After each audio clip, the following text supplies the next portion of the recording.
A strong and independent woman is something to behold. She pays her own bills, buys her own things, and she doesn't let a man affect her stability or self-confidence. She is a soul-rich woman. Are you ready to be rich doing what you love? Be on purpose and in control of your life again. At For Women Who Love the F Word podcast, we will be openly talking about getting more clients online, getting recognition as the leader and female entrepreneur, and also the F word, being fabulous, having freedom, and financial independence. It's time to own and love the F word. Welcome to the show.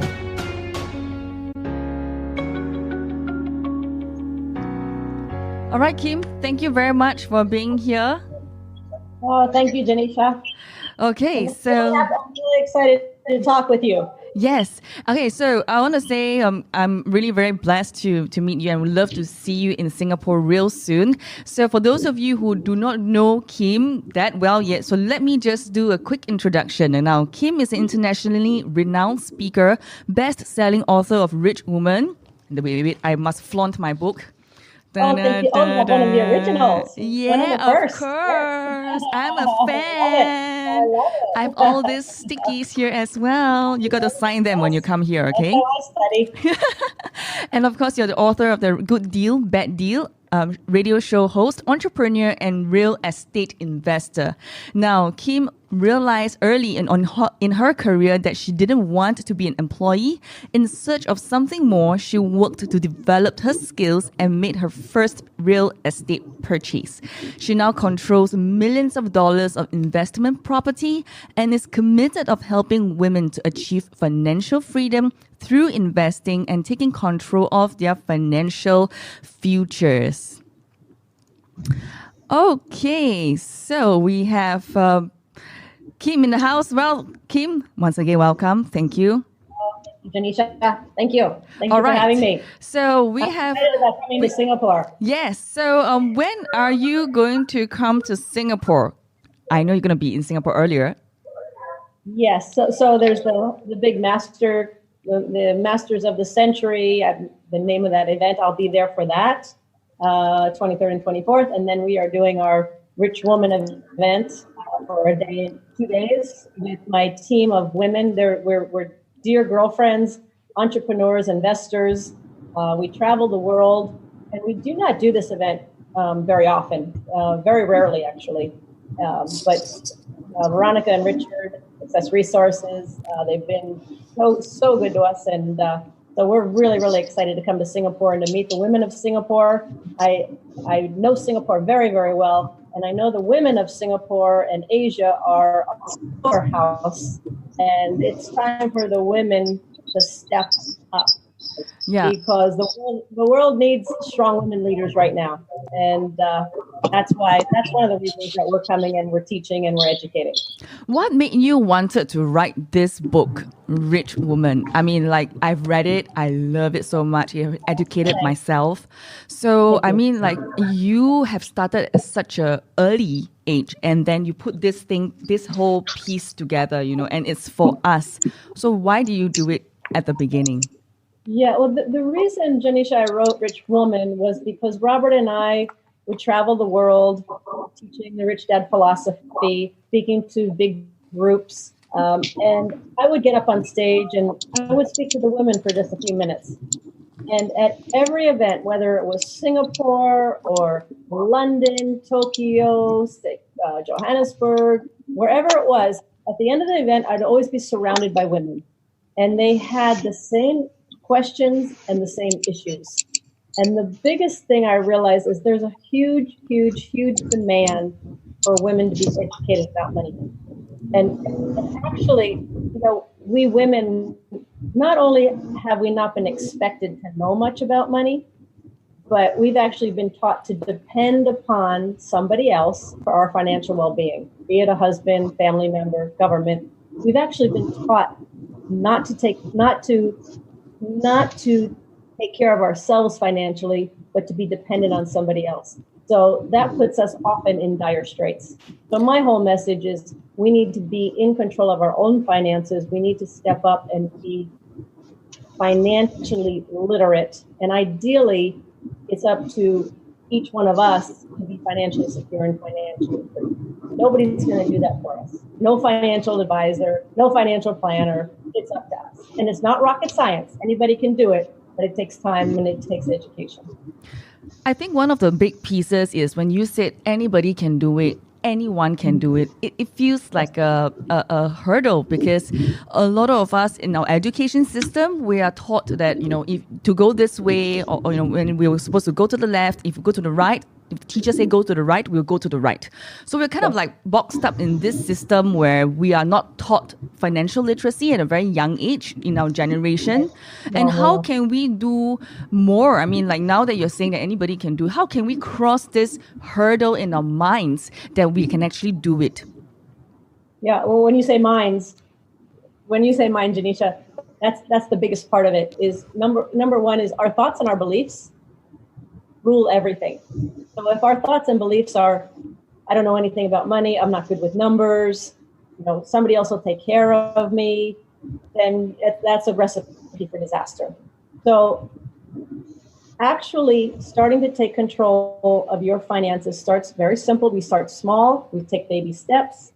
We don't go for the big deals, we stay with the small deals. The most important thing is that understand there's no secret sauce. There's no magic pill. There's no real. Everybody wants the answer, the fast answer. Give me the answer and I'll do it. Give me the answer. Give me the secret sauce. There's not. It's a process, and it's a process of education. It's a process of experience, but it's not difficult. It's just a matter of committing to wanting to have what money really is about freedom. It's about having choices. And too many of us women find ourselves in dire financial straits as we get older due to death of a spouse, divorce, bad money management. So too many of us women find ourselves in a financial crisis, and that does not have to happen. So it is not difficult, but it does take time. You've got to commit to it, and you've got to put in the effort. So what is the minimum amount that any woman can start to build her financial future? Oh, well, I started with nothing.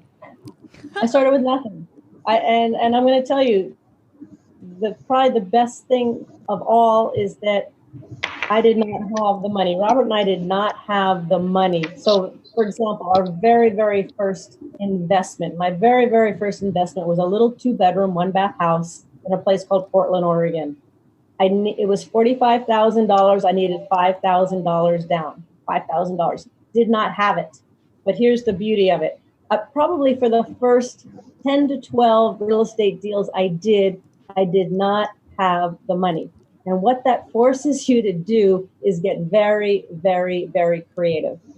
So once you see the property or whatever investment it is you're interested in, once you see it and touch it and feel it, then it puts your mind to work on how can I now get the money? How can I create the money in order to get the investment?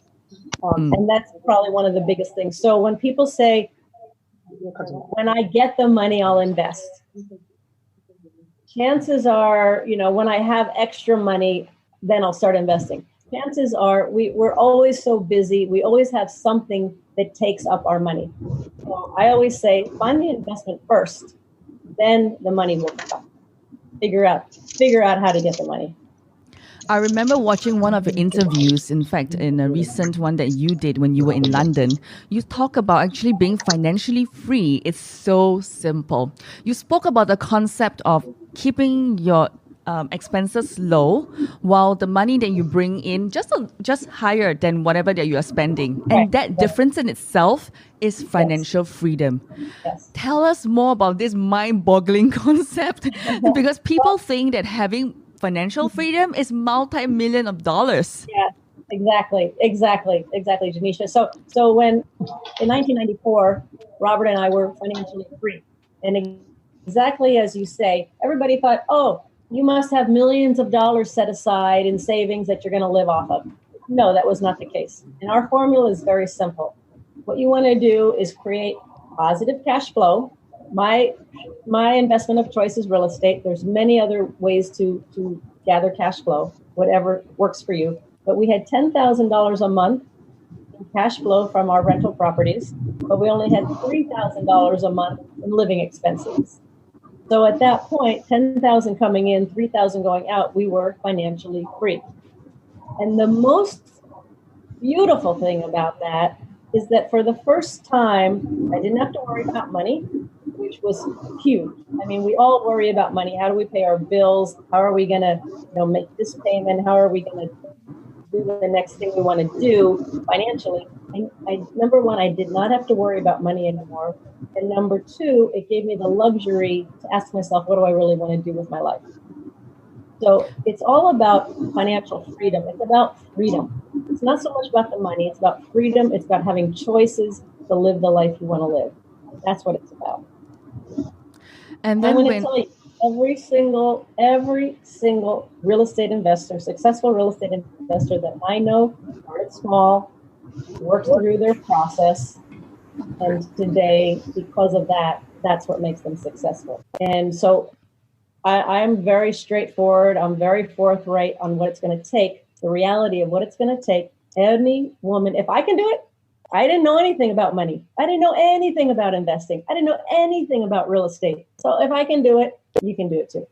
But there must be a gap that you filled up, right? I mean, the time when you understood your expenses were low and, having more cash flow to that point of zero, to that point of acceleration, what was it that filled the gap for you and Robert?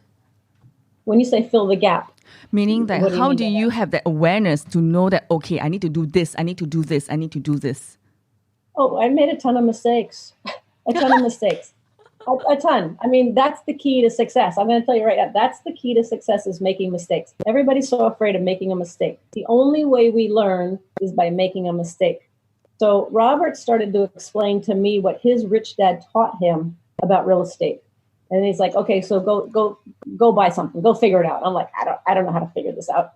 I just went bumbling and stumbling along, but the key is you've got to get into action. So I always say, get some education, get some financial education on the asset class you like. There's 4 asset classes, the asset class you like.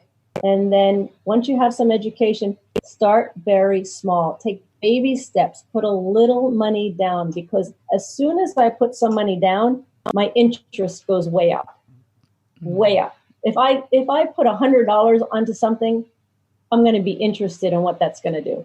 So for example, today, one thing I recommend for women especially is go out and buy a 1 ounce silver coin. It's going to cost about $20 US today.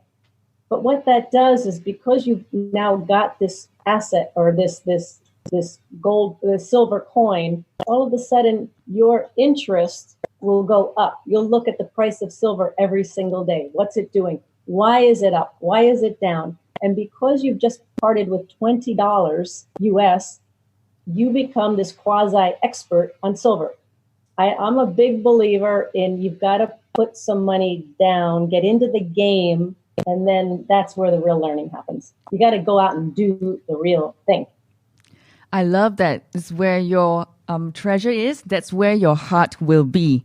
Now, how can a woman with kids, a lot of them are asking, they have kids, they have work, all at the same time. You're saying that you have bills to pay and you're thinking about education. Oh, no, I can't do this.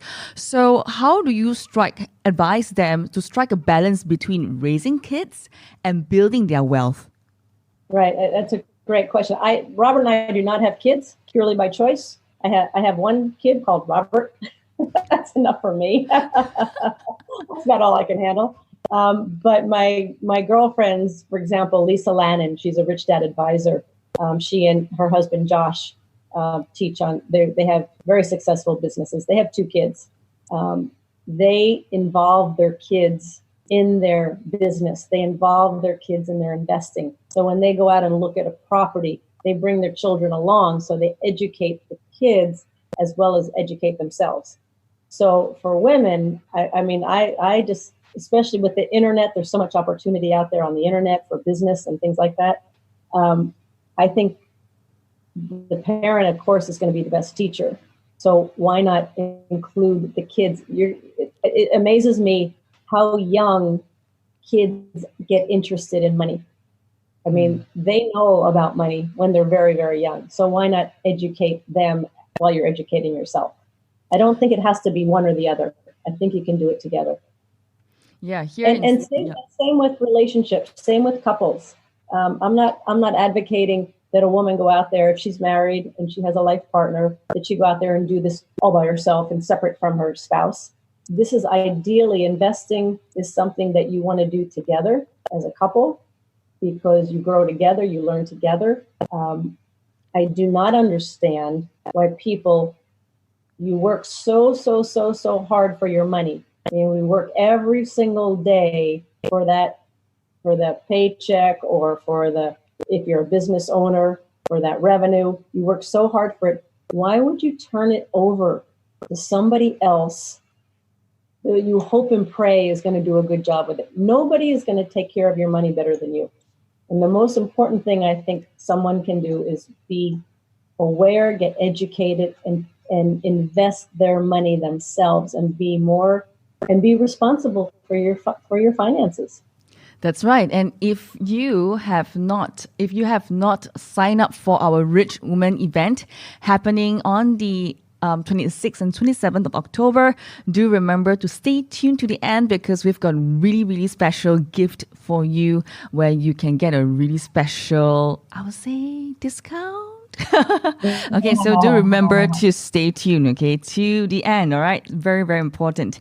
Now, I'm very curious. We mentioned about your partnership with Robert and, like a relationship, right? And this is a question that I always ask power couples, okay? And how do you consistently, we talk about power struggle. How do you consistently work together hand in hand?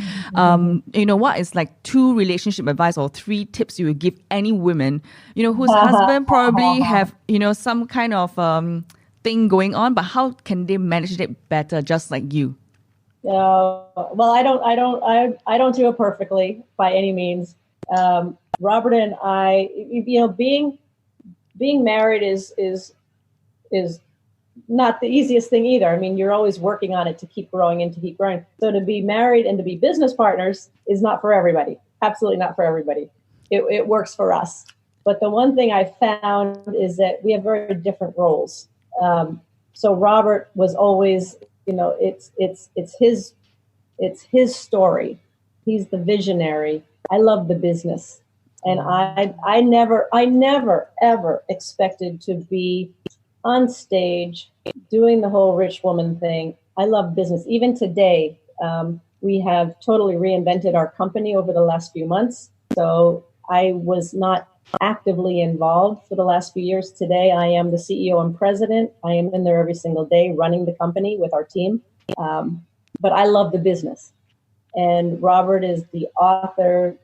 He's the big picture. So that works really well for us. Matter of fact, the only arguments we have are about the business. We don't have arguments personally. We have arguments about the business because we're very passionate about our business. It is our baby. Our mission from day one in 1996 has always been to elevate the financial well-being of humanity. We live that. We breathe that. With the company today, we're getting back to our roots of what that's about. We're building, bringing out the cash flow clubs. Our first product, Janisha, was the cash flow board game. And that's near and dear to our hearts because that's where people can teach people. So Robert and I don't have to be going all over the world teaching. People can teach each other through this cash flow board game. So in terms of how we work with a couple, I don't have 3 tips. It's always a dance. It's always a dance. And you've got to allow each other to bring their talents and their gifts to the table. And that's what works best for us. Many women tell me that, Janisha, I can't come for the Rich Woman event. I'm too busy taking care of my kids. I need to ask my husband about the investment I'm about to make. What would you say to these women with so many things to consult someone else? Yeah. Okay. So Okay, I think the most important investment anybody can make, men or women, most important investment is to invest in yourself and to invest in your education. And for me, it's about your financial education. So to think that, at some point, you got to put yourself first. As a woman, we tend to put everybody else first. We put our husbands, our family, our kids, everybody else first. There comes a time where you got to say, hey, I got to put myself first. It's like when you get on an airplane and they say, in case of emergency, put your oxygen mask on first before helping others. I think, right. So I think women have got to start putting on their oxygen mask first, start taking care of themselves. And to say I can't come because of my husband or my kids, it's just an excuse. It is just an excuse. Either you want to do it or you don't. If you don't want to do it, just say, I don't want to do it. Don't say it's because of my kids. Don't use the excuse. There's so many excuses out there. So you got to decide for yourself what's most important to you in your life. And as I said, oftentimes too many of us women find ourselves in a financial crisis and they're not educated about money. They have no idea. Let's say the husband passes away. She has no idea where the money is, what they've got, where it is. Mr. and Mrs. Helper come along and say, I'll take care of you. And next thing you know, she's broke. So especially if you're a mom, I think you owe it to yourself to get financially educated, to take care of you and your kids in case something happens. Wow, that's really a golden nugget. Ladies, delete all your excuses and bring on that action. It's either a yes or a yes. There's no other way. For example, I'll give you one thing that I've learned over the years is that when people say, "Oh, I'll try to get there, I'll try to be there," yeah, I'll try to make it. If you're saying I try, you're already saying I'm not going to do it because try doesn't even exist. Try to pick up this pen. Well, no, you picked up the pen. Try to pick it up. You pick it up. Oh, I picked it up. Try doesn't even exist. So as soon as somebody says, I'll try to be there or I'll think about it, it's just an excuse. So just be honest with yourself. Whether we want to do it and invest in ourselves. So Yeah. what are the 3 investment avenues other than herself that a woman can look into to start building her first steps to wealth? Well, there's Janisha, there's 4 asset classes. And Warren Buffett says there's many ways to financial heaven. And you got to find the way that's right for you. So the 4 asset classes, one is business, investing in other businesses, building your own business. There's real estate, which is my investment of choice. I love real estate. I understand it. It works for me. There's paper assets like stocks, bonds, mutual funds. And there's commodities, gold, silver, copper, soybeans, coffee. Those are all commodities. So you've got to find the investment, the asset class that sings to you. And it will speak to you. So, for example, I knew early on that real estate, it's fun to me. It's a fun game. I enjoy it. I understand it. My girlfriend, who was an accountant, loved trading. She loved day trading. She loved trading what's called options, stock options. She was very good at it because that's the way her mind worked. So don't go along just with what I say. Just because I do real estate, that doesn't mean that might be the best thing for you. But my 2 investment choices are business and real estate. I've tried stocks. I've taken classes in stocks. I have studied the stock options, things like that. It doesn't fit with my personality. So you've got to find the one that's right for you. And then the other key is there's 2 things that investors invest for. One is capital gains.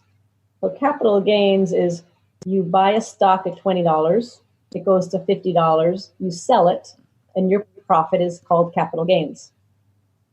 If you buy a house for $100,000, put a little money into it, sell it for $150,000, your profit is called capital gains.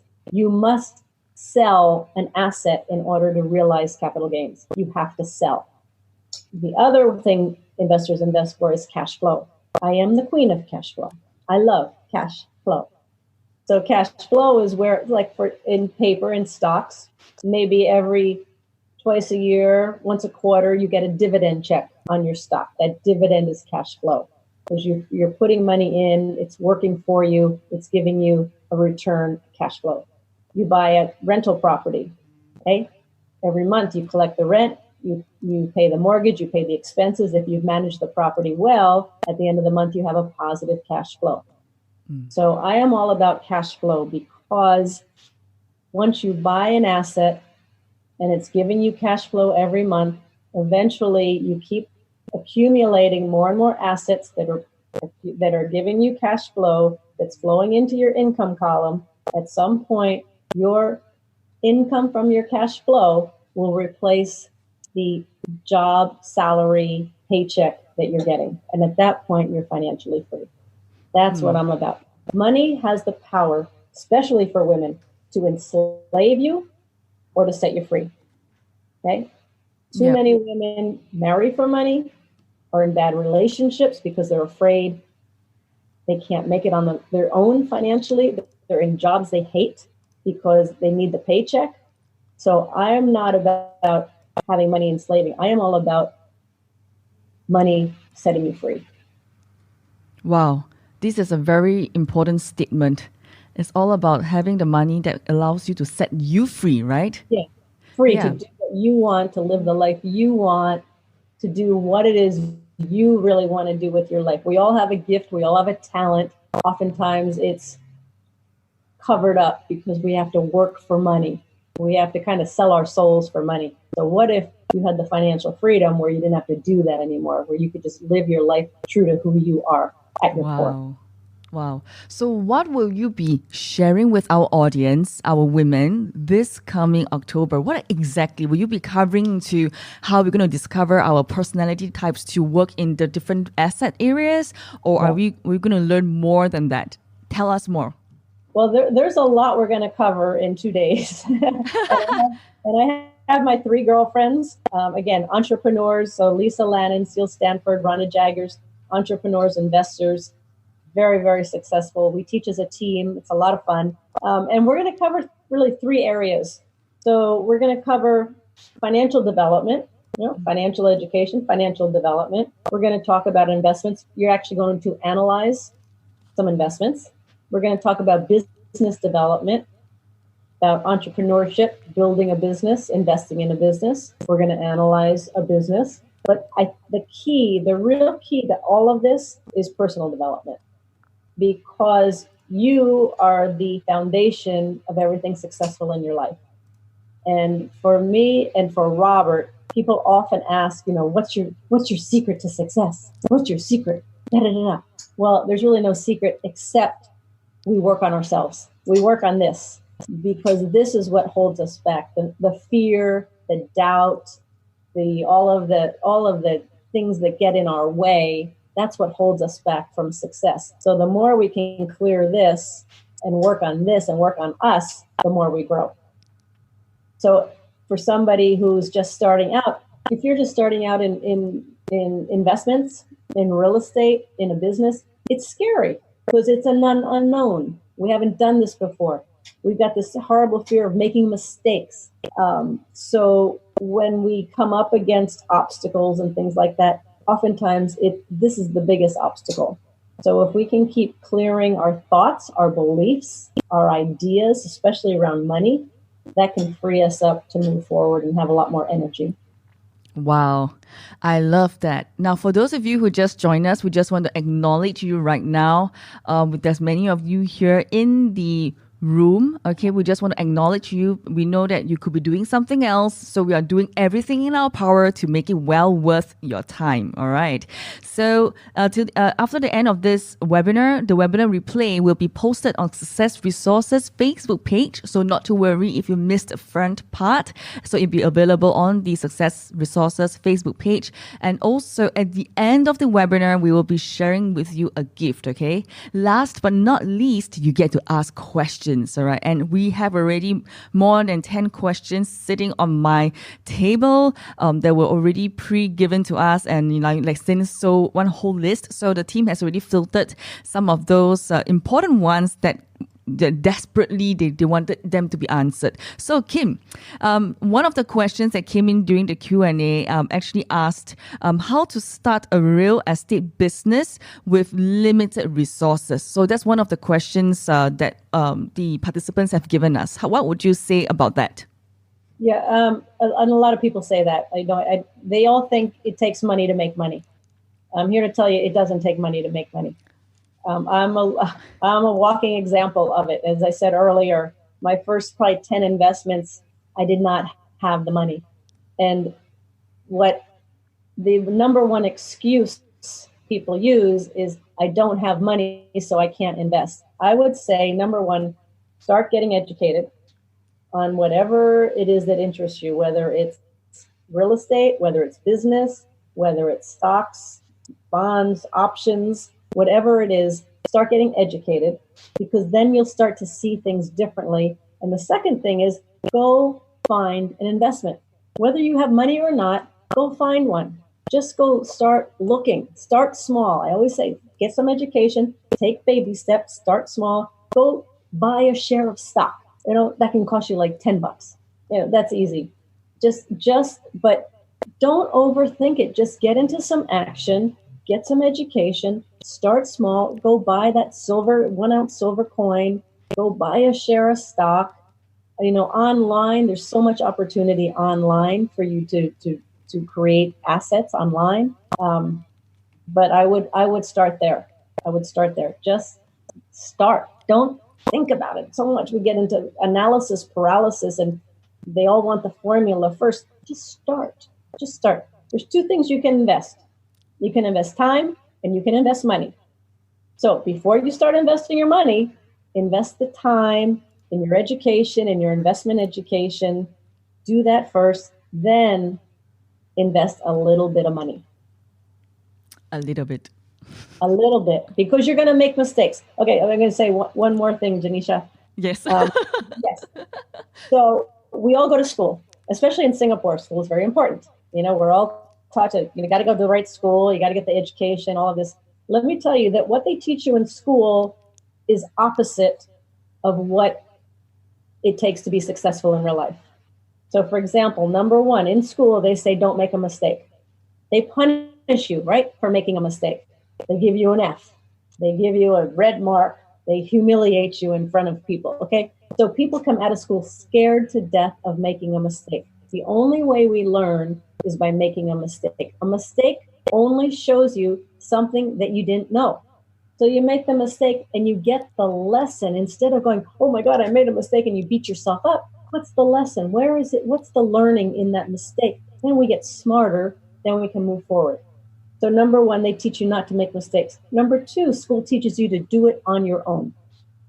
In real life, if you do it on your own, you're only going to go so far. You need a team. You need people around to support. You need the team for investing. You need the team for business in order to grow and build it. And the third thing a school says is, there's only one right answer. Well, no, there's a lot of right answers to the same problem. There's a lot of right answers to one problem. There's not one right answer, and we're trained to look for the one right answer. Give me the one right answer. Everybody says, how do I get successful? Give me the answer. No, there's no one right answer. There's a lot of answers. So a lot of it is deprogramming our mind to what we were taught in school. School actually can hinder our success for what it takes to be successful in real life. Wow, that's very good advice. One of the other questions is, what are your go-to time management strategies? I mean, you're so busy, you're about business, managing so many things. How do you do that? I have no idea.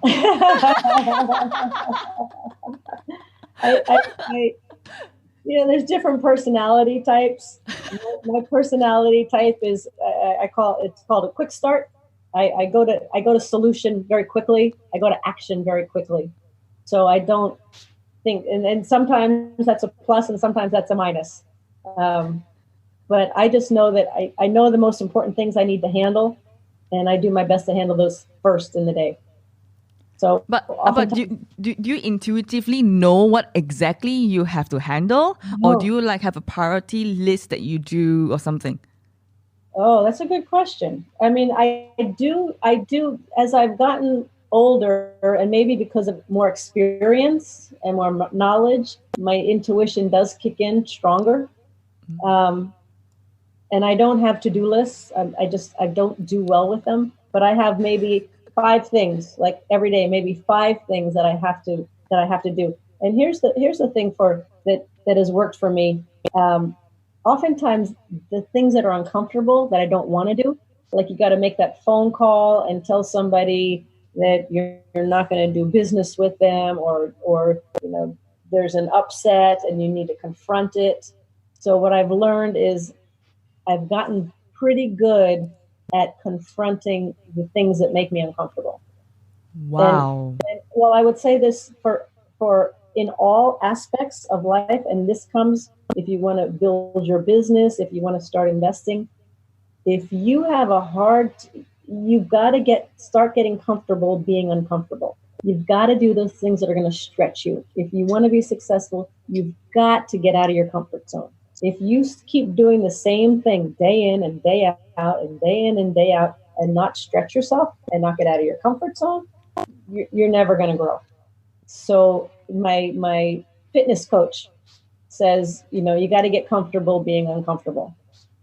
And he gives me the hard exercises. I'm like, I really don't want to do that.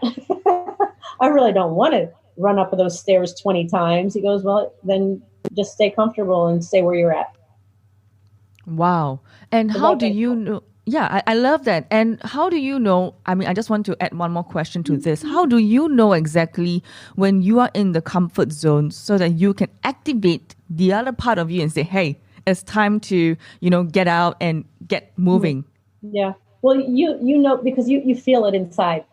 Like, let's say there's a phone call you need to make and it's going to be uncomfortable. Your body will tell you, because it'll feel like this angst, and it'll feel, it might be a little scary. It might feel like little goosebumps and all of that stuff. When there's something that you need to do that's gonna take a little more effort, and either you're gonna do it or you're not. So, for example, on my very, very first real estate property, my little 2-bedroom, 1-bath house, I was scared to death. What if I make a mistake? What if the tenant moves out? What if I lose money? What if? I was scared to death. And there came a time where I went, okay, I'm either going to do this deal or I'm not. And I knew if I did it, there was going to be a big learning curve, and it was going to make me very uncomfortable, but I was going to learn something. And if I didn't do it, I wasn't going to learn anything. So, in your heart whether you're backing off or whether you're pushing forward. And when you wimp out, and when you go for it. And so right now, for women, I'm saying, women, we need to go for it.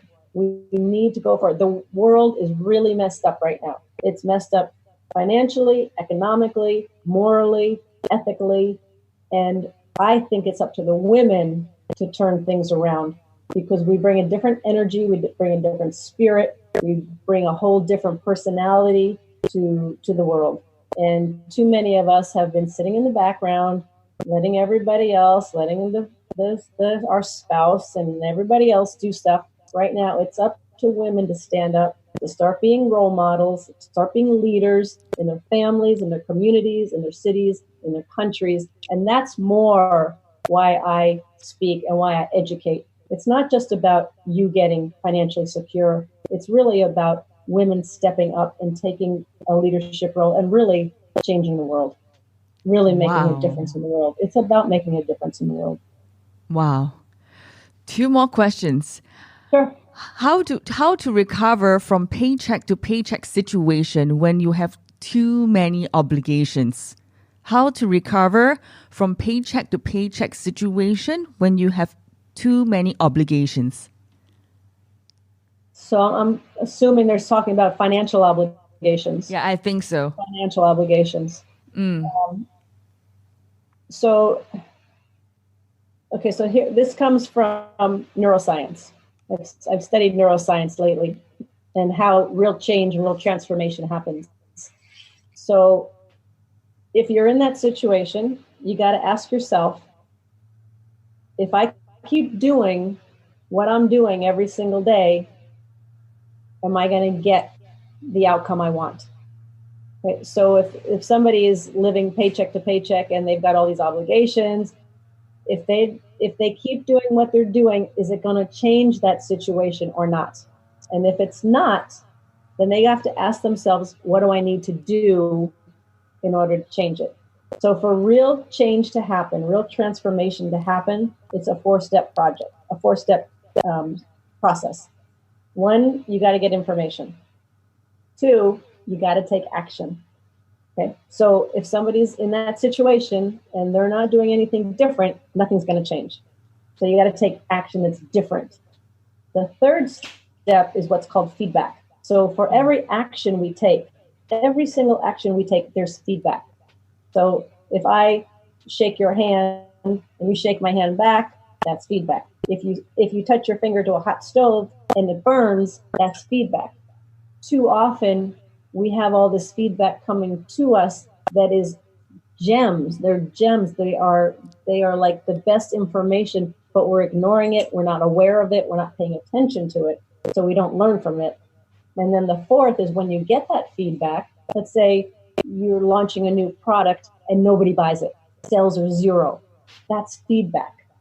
So then you got to take that feedback, what you've learned, and the 4th step is called incubation, where you take time to yourself and really incorporate what you've learned into your body of knowledge. So if somebody is living paycheck to paycheck and struggling, they got to ask themselves, is what I'm doing, if I keep doing this every single day, is it going to change? And if not, then they got to start looking for new answers. People don't like change. They want to be comfortable, and it's the killer. It's the killer. If you just want to be comfortable, then just know that as long as you want to be comfortable, nothing's going to change, and you're not going to probably get the outcomes you want. Wow. Wow. And I mean, for people to be moving for them from unconscious competence to conscious competence would probably take the rich woman education. So, so you must. That's a good way to say it. You must invest in yourself so that you can up-level your financial, knowledge and really your financial education. Okay, here at Rich Woman. Yes, because we most women, they love to spend money. We love to shop. We love to spend money, right? So at the seminar, the 2-day seminar, we're just going to talk about how to spend money differently, how to spend it, what to spend it on. Instead of spending it on shoes and handbags and all the good clothes and all of that stuff, we're going to talk about how to spend your money so that it makes you money and it makes you financially free. It's just, it's not rocket science. It's just rethinking, changing your mindset to think a different way, to see things differently. For example, everybody's talking about a big crash that's coming. There's probably a global economic crash that's going to happen. Well, if that happens, especially let's say for real estate, when a real estate crash happens, that's the best opportunity to buy your investments that are going to make you a lot of money. It's just like when clothes go on, when the store has a big clothing sale. Okay, we all go in and buy because it's cheap. Well, when there's a real estate crash, it's cheap. You go in and buy. But unless you know what to look for, unless you know a good deal from a bad deal, you're going to miss the opportunity. So right now at our event, we're going to talk about how do you find a good deal versus a bad deal? How do you spot a good business from a bad business so you know what to look for as you're looking to into your future? Wow, this is really exciting. We will know exactly what to look for. Wow. Yeah, that's the problem. They don't know what questions to ask. They don't know what to look for. So probably the best way to say it is in these 2 days we're going to open your eyes to that. Wow, this is really awesome. So I'm really, really very excited. And the last question is, what's your greatest attribute to your success? The greatest attribute to my success, I never stop learning. I know. Yeah, there we go. I never stop learning, and I work on this, and I work on my personal growth. I'm always looking at my beliefs, my thoughts. I mean, if you took nothing away from this webinar right now, one thing, be aware of your thoughts. Just every once in a while, listen to your thoughts, listen to your beliefs, because I catch myself all the time, every day, with this negative thought, this negative belief. And I stop myself and I catch myself and I go, okay, so is that serving me or not? If we can start be more aware about what our thoughts are, what our beliefs are, what we're saying to ourselves, what we're saying to other people, that's huge. That's huge. And then when we talk about one of the keys to my successes, that would be one of the keys to my successes, is being aware of all that self-talk and that self-chatter and that little voice in your head, as Blair Singer would say. Do you have a favorite quote that keeps you motivated or keeps you going, Kim?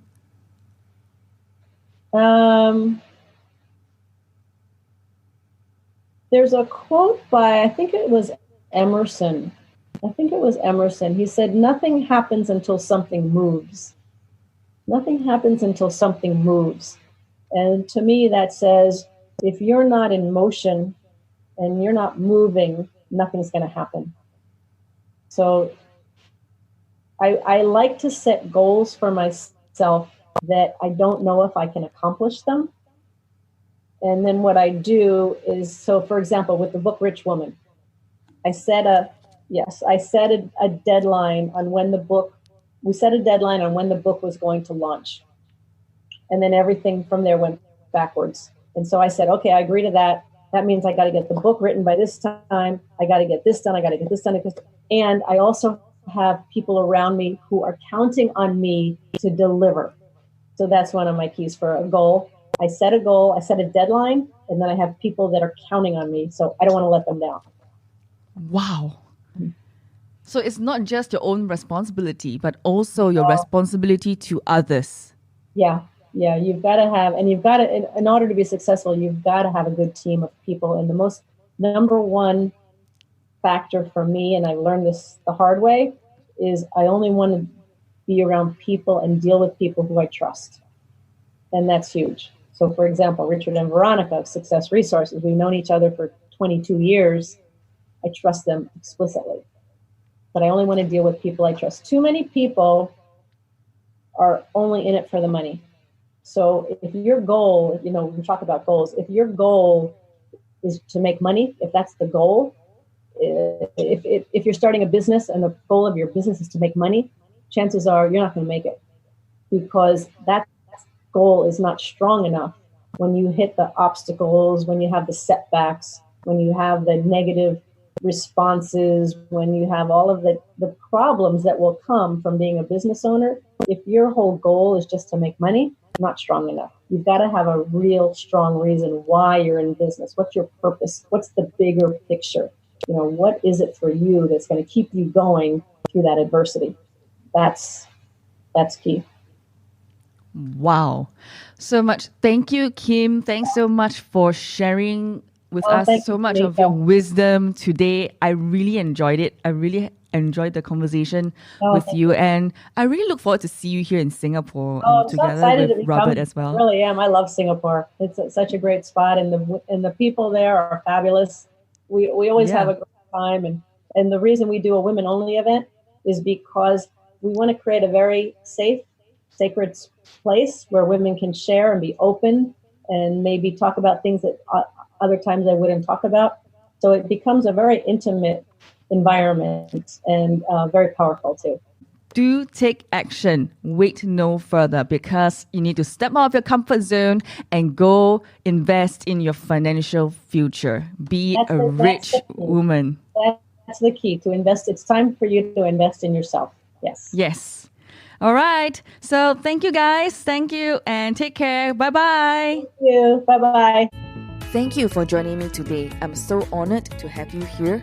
Making more money in your business doesn't have to be stressful, time-consuming, or difficult. Small changes can make a big difference. If you love this episode and you want more tools like this to use in your business, your team, and your clients, visit our website at soulrichwoman.com. SOULRICHWOMAN.com. Sending you my love and speak to you soon.